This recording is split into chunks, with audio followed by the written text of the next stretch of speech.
आज की शाम हम एक और शैतान के काम करने के तरीके को देखेंगे या उसके विरोध करने के तरीके को देखेंगे जो वो परमेश्वर के और यीशु मसीह की कलीसिया के विरोध में करता है। और जिस बात से हम रूबरू होने जा रहे हैं मैं बताऊंगा वो है स्पिरिट ऑफ एंटी क्राइस्ट। हमें पहला यूहन्ना के एक अध्याय में जाना होगा जहां ये मुख्य तौर पर दिया है। 1 जॉन 2 अध्याय और 18वीं आयत से हम शुरू करते हैं। पहला यूहन्ना 2:18। हे लड़कों, ये अंतिम समय है और जैसा तुमने सुना है मसीह का विरोधी आने वाला है और उसी के अनुसार अब भी बहुत से मसीह विरोधी उठ खड़े हुए हैं। इससे हम जानते हैं कि ये अंतिम समय है। अब ध्यान दीजिएगा, मसीह विरोधी की आत्मा का चलन इस तरह से पकड़ में आ रहा है जैसे जैसे हम युग के अंत की ओर जा रहे हैं। वे यानी मसीह विरोधी निकले हम ही में से हैं। हम में से मतलब यीशु मसीह की कलीसिया से, लेकिन वो हम में से थे नहीं, क्योंकि अगर वो हम में से होते तो हमारे साथ बने रहते। लेकिन अब चूंकि निकल गए हैं इसलिए ये प्रकट हो गया है कि वो हम में के हैं नहीं। लेकिन तुम्हारा उस पवित्र से अभिषेक हुआ है और तुम्हें सब कुछ पता है, या तुम सब के सब जानते हो। मुझे लगता है बाद वाला सही है। मैंने तुम्हें इसलिए नहीं लिखा है क्योंकि तुम्हें सच पता नहीं है, बल्कि तुम्हें पता है कि कोई झूठ सच की ओर से नहीं होता है। झूठा है कौन? केवल वो जो यीशु के मसीह होने का इनकार करता है। एंटी क्राइस्ट वो है जो पिता होने का और पुत्र होने का इनकार कर देता है। जो कोई पुत्र का इनकार कर देता है उसके पास पिता भी नहीं है, और जो पुत्र को मान लेता है उसके पास पिता भी है। हमने यहाँ देखा है, लेकिन उससे पहले मुझे यहाँ जरा समझाने दीजिए। मैं इस अजीब से शब्द एंटी क्राइस्ट का सही मतलब समझाने की कोशिश करता हूँ। आपको ये बात दिमाग में रखनी होगी, क्रिस्टोस शब्द जो ग्रीक का है उसी से मसीह शब्द निकला है, जो कि बिल्कुल मिलता है इब्रानी शब्द माशियाख से, जिससे शब्द बनता है मसाया। अजीब सी बात यह है कि बहुत सारे ज्यूज और क्रिश्चियंस भी नहीं जानते हैं कि क्राइस्ट और मसाया दोनों अलग शब्द तो हैं, लेकिन वो हैं एक ही से। तो जब हम एंटी क्राइस्ट बोलते हैं तो वो है मसीहा का विरोध करने वाला। और अगर हम इस शब्द मसाया का अर्थ समझ लें तो हमारी तस्वीर साफ हो जाएगी। तो ये जो आगे लगा हुआ है इसके प्रीपोजिशन कहते हैं इसे। अब मुझे नहीं मालूम आप में से कितने लोगों को मालूम है, कोई बात नहीं, आपको समझ में आ जाएगा। लेकिन नहीं भी आया तो भी स्वर्ग आपके लिए खुला रहेगा। तो ये जो आगे लगा हुआ है विरोधी, ये एक ग्रीक प्रीपोजिशन है और इसके 2 मतलब होते हैं और दोनों का ही प्रयोग हुआ है। इसका पहला मतलब है किसी के खिलाफ होना, तो इसका सबसे पहला काम होगा मसीह के खिलाफ होने का। और इसका जो दूसरा मतलब है वो है उसकी जगह पर। तो इसका आखिरी मकसद ये है कि ये झूठे मसीह को बिठा दे उस जगह पर जहाँ सच्चा मसीह होना चाहिए। तो ये जो ताकत होती है ये सबसे पहले करती है मसीह को बाहर निकालने का काम, और दूसरा मकसद ये होता है कि उसकी जगह पर एक झूठा मसीहा लाया जाए। तो इस शक्ति के काम करने के ये 2 तरीके ही हैं। अब जब आपने इसे पहचानना शुरू कर दिया है तो मुझे लगता है आप समझ गए होंगे कि जहाँ नामधारी क्रिश्चियंस होते हैं वहाँ स्पिरिट ऑफ एंटी क्राइस्ट काम करती है पूरी तरह से। मेरे और रूथ के कुछ दोस्त हैं अमेरिका में जो एक चर्च से बिलोंग करते हैं जिसे कहते हैं old line of evangelical stream. मैं उनके डिनोमिनेशन का नाम नहीं लेना चाहता हूँ। और उन्होंने एक दिन मुझसे कहा कि हमारे चर्च में आप बुद्धा के बारे में बात कर सकते हैं, आप सुकरात के बारे में बात कर सकते हैं, आप मार्टिन लूथर किंग के बारे में बात कर सकते हैं, आप प्लेटो के बारे में बात कर सकते हैं, और कोई भी उदास नहीं होगा। लेकिन अगर आपने यीशु के बारे में बात कर दी हर कोई उदास हो जाता है। अब ये क्या है बताइए? यही है ख्रिस्ट विरोधी का आत्मा। देख रहे हैं आप, ये अभी अपने पहले चरण में है सच्चे मसीह से छुटकारा पाने में। लेकिन एक बात हम सबको समझनी चाहिए कि शैतान के उद्देश्य का अंत सिर्फ इतना ही नहीं है। उसका मकसद है कि सच्चे मसीह की जगह पर एक झूठा मसीहा ला दिया जाए, और यही हम आज देख रहे हैं। और जब आप ये देख पाते हैं तो जाहिर सी बात ये है कि शैतान के ये काम करने का तरीका वहीं पर लागू हो सकता है जहाँ पर पहले यीशु का प्रचार हुआ हो। आप यीशु को रिजेक्ट नहीं कर सकते जब तक पहले आपने सुना ना हो। देखिए, तंत्र मंत्र जादू टोना तो ये अलग चीज़ है। ये तो सारी मनुष्य जाति में जो गिरी हुई है फैला ही है। इसे मैं इस तरह से कहता हूँ, सारी पतित मनुष्य जाति में फैला हुआ झूठा धर्म, जिसमें अलग अलग रीति रिवाज, प्रगटीकरण और तरीके हैं। लेकिन एंटी क्राइस्ट वहीं काम कर सकता है जहाँ क्राइस्ट का पहले प्रचार हो रखा हो। जब यीशु की परीक्षा हुई, जब वो जंगल में थे और अपनी सेवकाई शुरू करने वाले थे, मत्ती के गॉस्पेल में वहाँ रिकॉर्ड किया गया है कि यीशु ने शैतान से कहा, मेरे पीछे हो ले।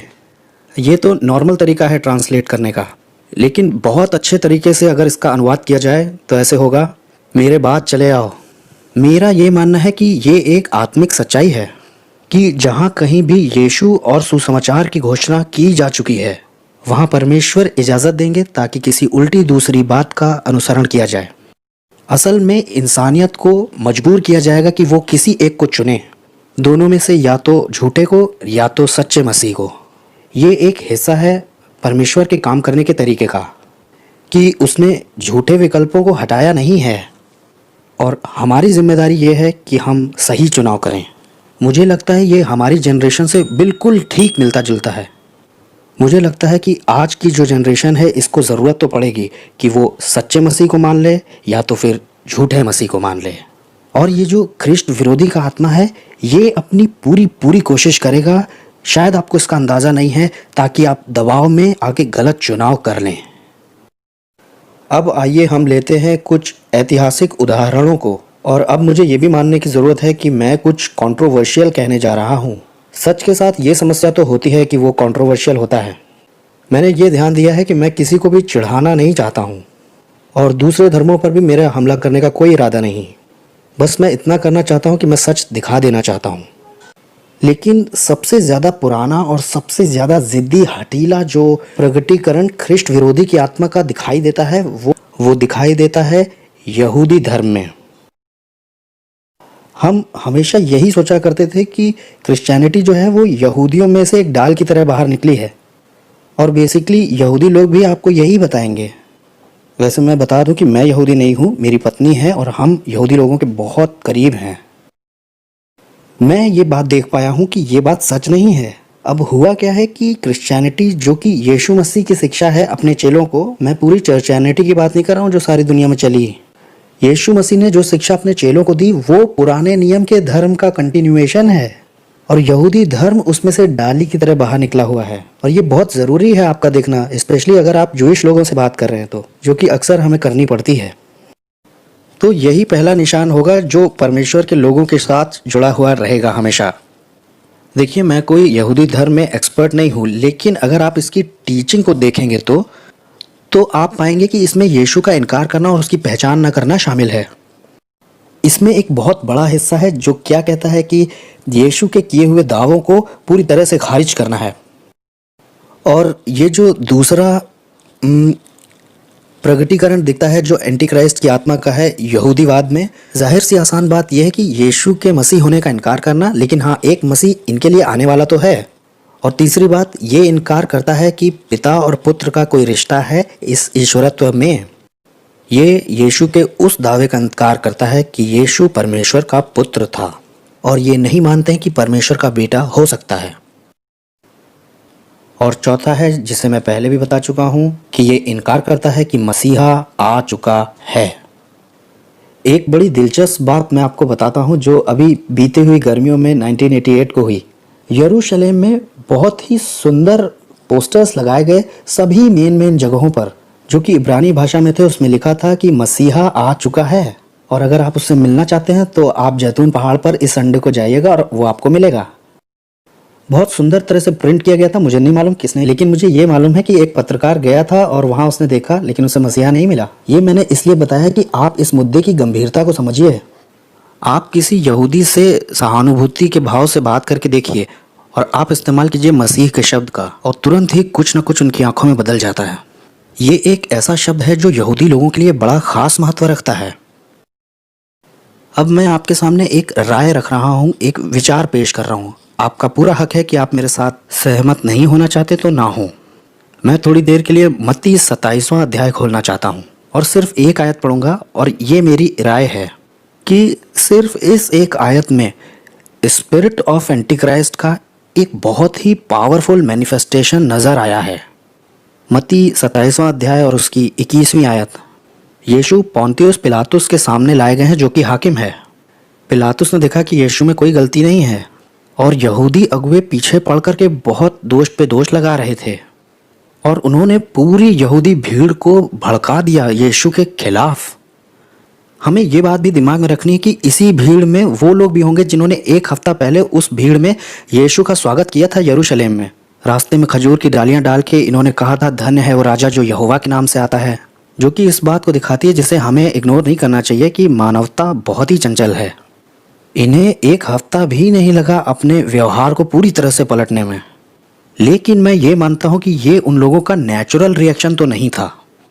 मैं ये मानता हूँ कि एक बहुत ही भयानक आत्मिक जंग चल रही होगी आत्मिक स्थानों में, और दुर्भाग्यपूर्ण ख्रिस्ट विरोधी का आत्मा जीत गया। और ये था जो वहां हुआ था। हाकिम पिलातुस यीशु मसीह को बाहर लेकर के आता है और कहता है कि मैं तुम्हारे लिए हर साल इस समय एक बंदी छोड़ देता हूँ, तो क्या मैं यीशु को छोड़ूं और या मैं बरअब्बा को छोड़ दूं? बरअब्बा एक राजनीतिक आंदोलनकारी था और एक हत्यारा था और एक उग्रवादी था। उसने कभी किसी के साथ कुछ अच्छा नहीं किया था। और वहीं दूसरी तरफ यीशु, जिसने कभी किसी का कोई नुकसान नहीं किया था, उसने हजारों को चंगाई दी, हजारों को आशीष दी और हजारों को खिलाया। वहां उनके पास कोई भी सही कारण नहीं था कि वो यीशु के विरोध में जाते। वहां किसी तरह का कोई लॉजिक नहीं था। वहां एक आत्मिक शक्ति थी जो काम कर रही थी। और मेरे हिसाब से सबसे मुख्य आयत यही है, मत्ती 27:21। हाकिम ने पूछा, यानी कि पिलातुस ने उस भीड़ से जो कि यहूदियों की थी पूछा, इन दोनों में से तुम किसे चाहते हो कि मैं तुम्हारे लिए छोड़ूं? यहाँ पे इज़राइल जो है ये एक तरह का उदाहरण है जो दुनिया के साथ होने वाला है। मतलब मेरे हिसाब से मेरा ये विश्वास है कि पूरी मनुष्य जाति के सामने ये सवाल तो आएगा ही, इन दोनों में से कौन? तुम्हें यीशु चाहिए, एक चंगा करने वाला, बचाने वाला, या एक धर्मी? और या तुम्हें बरअब्बा चाहिए जो एक दुष्ट आंदोलनकारी है और हत्यारा भी है? एक तरह से ये भी कहा जा सकता है कि बरअब्बा जो है वो एक तरह का एंटी क्राइस्ट है। और उन्होंने चुना, किसे चुना उन्होंने? बरअब्बा को। और सुनिए, उनकी ओर उंगली मत उठाइए। आइए हम सतर्क होते हैं कि जब ऐसा समय आए तो हम यही गलती ना करें। वहां पर एक आत्मिक शक्ति थी जिसने उस भीड़ के ऊपर काम किया और उनको बदल दिया एक तरह से पूरी पागल भीड़ में, जो कि गुस्से से भरी हुई थी, ईर्ष्या से भरी हुई थी और विरोध से भर गई जिसका कि कोई कारण नहीं था। और ये मेरा व्यक्तिगत विश्वास है कि ख्रिस्ट विरोधी का आत्मा मनुष्यों के ऊपर सबसे पहले इसी तरह से काम करता है। और एक तरह से इसने यहूदी लोगों को आज तक अपने दबाव में बनाकर रखा हुआ है। और यीशु ने इस बारे में उन्हें चेतावनी दी थी। अगर आप खोलेंगे यूहन्ना 5 और 43वीं आयत, इस पॉइंट पर ये विवाद कर रहे हैं उससे कि वो परमेश्वर का पुत्र मसीहा है। यीशु ने कहा कि मैं अपने पिता के नाम से आया और तुम मुझे ग्रहण नहीं करते, और अगर कोई अपने ही नाम से आ जाए तो तुम उसे ग्रहण कर लोगे। और ये बात तो पूरी तरह से प्रमाणित और सच साबित हो चुकी है। दूसरे शब्दों में, मसीह तो मैं हूँ लेकिन तुम मुझे ग्रहण नहीं कर रहे हो। लेकिन अगर कोई झूठा मसीह अपने नाम से आ जाए तो तुम उसे ग्रहण कर लोगे। और जूइश एनसाइक्लोपीडिया ये रिकॉर्ड कर चुका है कि 40 से ज़्यादा झूठे मसीह आ चुके हैं, जो कि उस समय के बाद से होते आए और यहूदियों ने उन्हें ग्रहण भी किया। मैं यहाँ पे 1, 2, 3 के आपको नाम बताऊंगा। उसमें से सबसे प्रसिद्ध है बार कोख्वा नाम का, जिसने उन्हें उकसाया 138 AD में रोम के खिलाफ विद्रोह करने में। और इसके बाद आया मोजेस, क्रेत का मोजेस, मुझे लगता है 5वीं शताब्दी में आया था वो, जिसने कि उन्हें राजी कर लिया कि तुम समुद्र की ओर चलो क्रेते से और तुम्हें मसीहा मिलेगा। और हजारों लोग समुद्र की ओर चले और वो डूब भी गए। और फिर वर्ष 1666 में, जो कि माना जा रहा था बहुत चमत्कारिक साल होगा, सेबस्टेसवी था, उसने दावा किया कि मैं मसीह हूँ और बड़े ही उत्साह से उसे बड़ी भीड़ ने ग्रहण किया। यहूदियों में एक झूठी शिक्षा और भी है, ये सारे यहूदियों में प्रचलित नहीं है, लेकिन ये एक शिक्षा है तो ये कि जो कोई हमें मंदिर की जगह वापस दिलाएगा वो ही होगा मसीहा। मुझे मालूम है पक्की तौर से आप जानते होंगे कि यहूदियों की जो मंदिर की पवित्र स्थल ज़मीन है वो अभी भी घिरी हुई है मुस्लिम मस्जिद से, और यहूदियों को वहाँ जाने की इजाज़त नहीं है। भले राजनीतिक तौर पर वो पूरा क्षेत्र उन्हीं के कब्ज़े में आता है। और मैं व्यक्तिगत तौर पर ये मानता हूँ कि अगर कोई राजनीतिक व्यक्ति खड़ा होता है और हस्तक्षेप करता है मिडिल ईस्ट में, और वो किसी भी तरीके से वो रास्ता खोल दे जिससे वो लोग अपना मंदिर बना सके वहाँ, और वो लोग उसका आदर करेंगे बड़े उत्साह से मसीहा मान के, और वो अपना प्रभाव पूरी दुनिया के यहूदियों के ऊपर डाल देगा। और मैं पर्सनली ये सुझाव देता हूँ कि ये समय ज़्यादा दूर नहीं है। ठीक है, आइए अब हम देखते हैं ख्रिस्ट विरोधी के आत्मा का एक बहुत ही महत्वपूर्ण प्रकटीकरण, और इसके बारे में जानकारी रखना हमें मसीह होने के नाते बहुत ज़्यादा ज़रूरी है इस वक्त। ये है इस्लाम, जो कि नाम है मोहम्मद के बनाए हुए मज़हब का। इस्लाम का अर्थ होता है सिद्धता या पूर्णता या पूर्ति हो जाना। मोहम्मद खड़ा हुआ था 7वीं शताब्दी के अंतराल में और अरेबिया के द्वीप में, और दावा किया था कि मैं एक नबी हूँ, और ये दावा किया कि इसे पाया है एक स्वर्गदूत से एक गुफा के अंदर, जो इस धर्म का प्रकाशन है उसे, जो कि बाद में इस्लाम बन गया। और उसने ये दावा भी किया था कि उसका जो मज़हब है इस्लाम, वो पुराने नियम और नए नियम का असली पूर्तिकरण है। उसी ने ये दावा भी किया कि असली इंजील को क्रिश्चियंस लोगों ने बदल दिया है और वो इस्लाम के ज़रिए से उसे वापस ला रहा है। और ये मोहम्मद के कुछ बुनियादी दावे हैं। उसने पहले ये विश्वास किया था, क्योंकि उसने मूर्ति पूजा को रिजेक्ट किया था और क्योंकि उसने मसीहों के भी दावों का इनकार किया था, उसको लगा कि यहूदी लोग उसका अनुसरण करेंगे, लेकिन वो निराश हुआ। तो जब उन्होंने उसे फॉलो नहीं किया तो वो उनका विरोधी हो गया और उन्हें सताने भी लग गया। अब आइए देखते हैं इस्लाम की कुछ शिक्षाएं।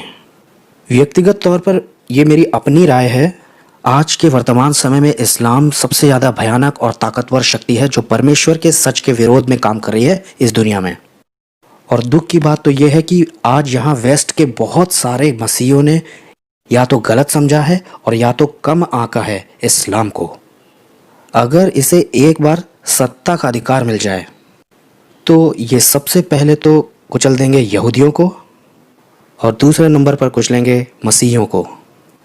जितने भी मुसलमानी देश हुए हैं बीती शताब्दियों में, वहाँ क्रिश्चियंस और यहूदियों को ये टाइटल दिया गया है दिमी नाम का, जिसका मतलब होता है सेकंड क्लास लोग। इस्लाम को ये बात जमती है कि कुछ लोग ऐसे आसपास होने चाहिए ताकि उन्हें नीची और तुच्छ परिस्थिति में रखा जा सके और लोगों को यह दिखाया जा सके कि इस्लाम कितने उच्च कोटि का है। रूथ और मैं पाकिस्तान में थे 1985 में गॉस्पेल को प्रीच करने के लिए। एक जो चीज़ हमारे साथ की गई, हमें वहाँ पर ले जाया गया जहाँ पर जूइश कम्युनिटी के, माफ़ कीजिएगा, क्रिश्चियन कम्युनिटी के लोग रहते थे कराची में। और मुझे अभी भी याद है जो भयानक फिजिकल बीमारियों की समझ मुझे मिली जब मैंने देखा गंदगी को, गरीबी को, जो वहाँ उनकी गिरी हुई स्थिति थी। उन लोगों ने सड़कों के ऊपर गटर खुले छोड़ दिए थे, वो वहाँ खुले में पेशाब करने जाते हैं उस तरफ। और ये तस्वीर थी जो कि पाकिस्तान के लोगों को दिखाई जा रही थी क्रिश्चियनिटी की। ये उन्हें अच्छा लगता है, समझ रहे हैं आप? वो उन्हें पूरी तरह से बाहर निकालना नहीं चाहते हैं, वो बस ये दिखाना चाहते हैं कि क्रिश्चियंस से मुसलमान कितने ऊंचे दर्जे पर हैं। मिसाल के तौर पर मुसलमान कभी भी लैट्रिन साफ़ नहीं करते, तो पाकिस्तान में सारे लैट्रिन साफ़ करने वाले क्रिश्चियंस ही हैं। मूल रूप से पाकिस्तानियों का क्रिश्चियनिटी के लिए ये दर्शन है, और ये अनगिनत उदाहरणों में से सिर्फ एक उदाहरण है कि कैसे यहूदी और क्रिश्चियंस पूरी तरह से दबे, कुचले और दीनहीन माइनॉरिटी हैं ज़्यादातर इस्लामिक कंट्रीज़ में। एक क्रिश्चियन का कसम खाना माना नहीं जाता है इस्लाम में। एक क्रिश्चियन अगर सबूत दिखाए मुसलमान के खिलाफ तो वो भी नहीं माना जाता है। ये बात सच है कि इस्लाम आज तक इतनी किसी बड़ी बात का दोषी नहीं हुआ है जैसा कि होलोकॉस्ट था, लेकिन इसका 1300 साल का एक लंबा रिकॉर्ड तो है जिसमें कि क्रिश्चियंस का दबाया जाना और सताया जाना दोनों ही शामिल हैं। अब जो नहीं जानते हैं उनके लिए समझना तो कठिन है कि उनका पूरे तिरस्कार का नज़रिया क्रिश्चियंस के लिए क्या है। आप देखते हैं कि हम जिन चीज़ों का सबसे ज़्यादा विरासत के तौर पर या रिवाज के तौर पर आदर करते हैं, जैसे कि दया करना या माफ़ करना, मुसलमानों के लिए ये कमज़ोरियां हैं। आप देखिए इस वक्त जो मिडिल ईस्ट की सिचुएशन है, यहाँ वेस्ट के पॉलिटिशियन जो हैं, भले वो क्रिश्चियन नहीं हैं, लेकिन उनका नज़रिया देखिए, क्योंकि उनका बैकग्राउंड वही था। ये बात करते हैं दया की, शांति की और माफ़ करने की, लेकिन मुसलमानों के लिए नॉनसेंस बात है। मुसलमानों की ये सोच है कि बदला लेना सबसे पवित्र काम है। मैं बस ये दिखाना चाह रहा हूँ कि ये दोनों बिल्कुल अलग ही आत्माएं हैं। और यहाँ है, क्योंकि इसे हर बार नॉर्मली नहीं ले सकते। अब जैसा कि मैंने पहले भी बताया है कि इस्लाम में कुछ निशान तो हैं, जैसे कि ये जुड़ा हुआ है पुराने और नए नियम से। इसका मानना है कि ये दावा करता है कि ये परमेश्वर के रेवलेशन के हिसाब से ही काम कर रहा है, लेकिन ये मसीही विश्वास के सबसे मजबूत और मुख्य बातों का ही इनकार कर देता है। ये यीशु की क्रूस की मृत्यु के प्रायश्चित का इनकार करता है। मोहम्मद ने कहा कि यीशु मरा ही नहीं, एक स्वर्गदूत आया और उसे आत्मा में उठा ले गया मरने से पहले। क्योंकि कोई मौत हुई नहीं इसलिए कोई प्रायश्चित भी नहीं हुआ, क्योंकि कोई प्रायश्चित नहीं हुआ तो कोई माफ़ी नहीं, और किसी मुसलमान को गुनाहों की माफ़ी का कोई एश्योरेंस नहीं है कभी भी। और दूसरा है कि वो इनकार करते हैं बहुत उग्र तरीके से कि यीशु खुदा का बेटा था। आप एक मुसलमान से बात करते हो कि यीशु एक नबी था और वो आपको बड़े ध्यान से सुनेंगे। वैसे तथ्य ये है कि कुरान मानती है कि यीशु एक नबी था, और ये भी मानती है कि वो एक बचाने वाला था, यहाँ तक कि मसीह भी मानती है। लेकिन जैसे ही आप बोले वो खुदा का बेटा था, आप एक बहुत तेज कड़वे विद्रोह को जन्म दे देंगे। वो जो बड़ी प्रसिद्ध मस्जिद है वहाँ, जिसे डोम ऑफ द रॉक कहते हैं, वो उसी जगह पर बनी हुई है जहाँ पर कभी सुलेमान का मंदिर हुआ करता था। उसके चारों तरफ अरबी भाषा में मतलब 2 जगह लिखा है खुदा को बेटे की ज़रूरत नहीं है। जब तक आपकी खुद इन बातों से मुठभेड़ ना हो तब तक आपको कोई आइडिया नहीं कि इस बात का कितना उग्र विरोध है। और फिर ये आगे जैसा मैंने बताया कि इनकार करता है ईश्वरत्व में पिता पुत्र के रिलेशनशिप का।